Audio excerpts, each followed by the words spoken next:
My name is Dan Brown. I am coming to you from my home in New Hampshire.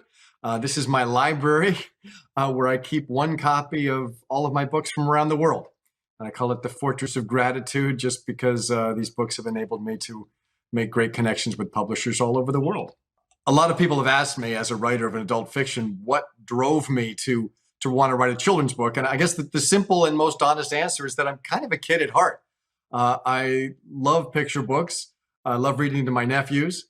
I grew up an enormous fan of Dr. Seuss and Richard Scarry, of that poetry and that artwork. And so I had a great time putting Wild Symphony together, working with just a phenomenal artist, Susan Batory from Budapest. And the whole thing was such a pleasure to put together. There's a musical element to the book. I grew up, my mother was a professional musician. My dad was a very talented musician, and music was part of my life.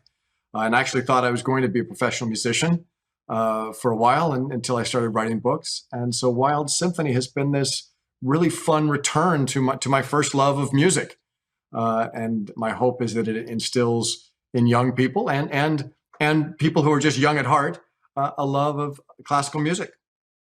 I grew up on the campus of a secondary school, the Phillips Exeter Academy. I lived in a dormitory around students. All the adults in that community were teachers. And so it kind of seemed when I was growing up that every single moment was a teachable moment. It seemed that I was always being instilled with some sort of moral or ethical underpinnings to almost everything I did, which was incredibly helpful. And I decided in Wild Symphony that some of these little life lessons that we all learn as we get older might be really helpful to share with young people, such that they can sort of process the struggles and joys of their own lives with some simple guidelines. When I was growing up, my parents decided that we would not have a television. They wanted us to read and play music. And so I grew up without a TV. My mom was a professional organist and a piano teacher. I took piano lessons from her. She was my first piano teacher. And I just loved writing music as a kid. It was fairly simple music, but I enjoyed it. And music became an enormous part of my life. I studied composition at university. I went out to Los Angeles and for 10 years made music out there before I started writing novels. And I listened to a ton of music and have an enormous appreciation for it. It influenced me a lot as a child. I think for many of us, music is a trusted friend. It's something to comfort us when we don't feel great and to help us be excited when things are terrific. So I was excited to return to this passion I have for music in Wild Symphony. I know the theme of this year's book festival is ingenuity or creativity, I guess, is the way that you would say it in the world of books and music. And so I was excited to be creative on many, many levels and try to incorporate them all into one project. So Wild Symphony obviously has poetry, there's text, there are morals, there are codes, there's artwork, and there is music that you actually listen to as you're reading the book. Now, each one of the animals in Wild Symphony has its own piece of music that's been composed for it or about it, and they might be busy beetles or bouncing kangaroos. Bouncing kangaroos, a lot of kids who've heard the music absolutely love because it kind of makes you want to dance, and it's a lot of fun. Whereas something like Swan in the Mist is very, very peaceful and might be something you listen to before you go to sleep. I love and have always loved the fusion of words and music, which we all hear every day on the radio. And in a slightly different way, that's what Wild Symphony is, a fusion of poetry and music and artwork. When I write adult thrillers, I always write with one reader in mind, and that's myself. I essentially say, if I find this interesting, I'll hope that others share my taste. And I've been fortunate that a lot of people like me have short attention spans, like to travel the world, like to read about art and all of that. So it was the same process really with Wild Symphony. I'm not writing for a particular age group or a particular kind of person. I was writing the sorts of poems that I would like to read, both as a child and as an adult, a parent or an educator with a young person. And so that really, when you're a creative person, I don't care whether you're a musician or a chef or a painter, all you have to guide you is your own taste. And you have to create the book or the souffle or the painting that you love, and just hope other people share your taste. And that's what I've done in Wild Symphony. And I guess we'll see if anybody shares my taste. But to my taste, the book is a lot of fun. It's uplifting. There are codes and secrets in it, but there are also simple morals and beautiful beautiful drawings as well. Wild Symphony had a long evolution. I started this project many years ago, and created some of the music just on synthesizers, because I can't play all the instruments in an orchestra. Obviously, I would use synthesized instruments to play the music and arrange the music. And it was very exciting when we got to the point where we're sitting down with a live orchestra and scoring these pieces of music for live instruments. And so to hear the pieces come alive with a live orchestra was very inspirational. I went back and actually wrote 6 or 7 more pieces and more animals and more poems to fill out the book. So part of the creative process ended up inspiring some of the book, which was a lot of fun. The most rewarding part of the project has been collaborating. When I write adult fiction, it's just me. I'm all alone in the dark in my pajamas trying to get Robert Langdon from one end of Paris to the other.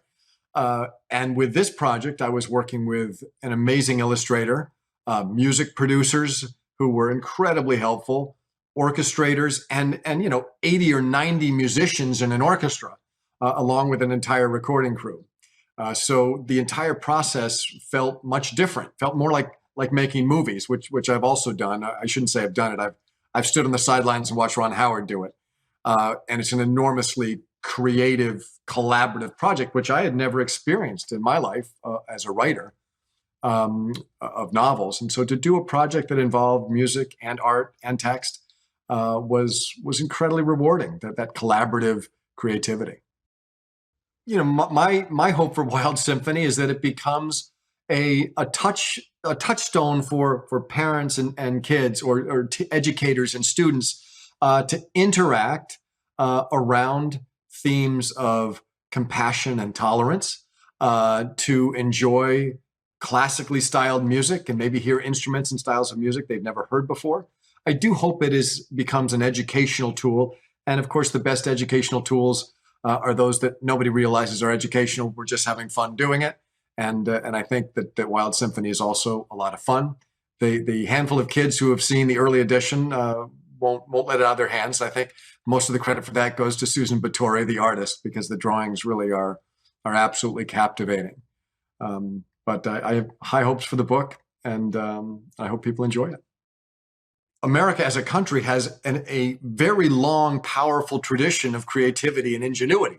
One of our greatest exports to the world is music, books, art, film.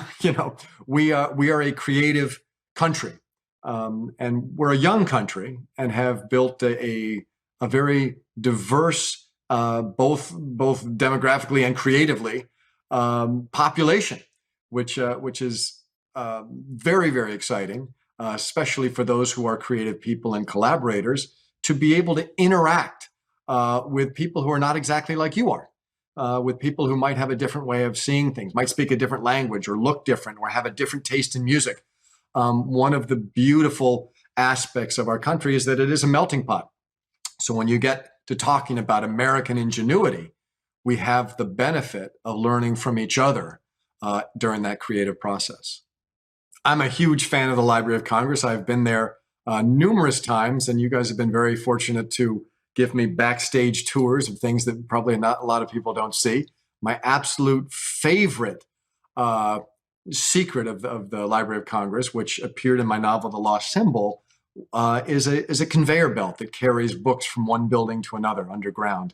And of course, it occurred to me, well, couldn't it carry people too? So I had a lot of fun with that. But I think for anybody who goes to the Library of Congress, the thing they always take away is that sense that we have when we first step into the reading room.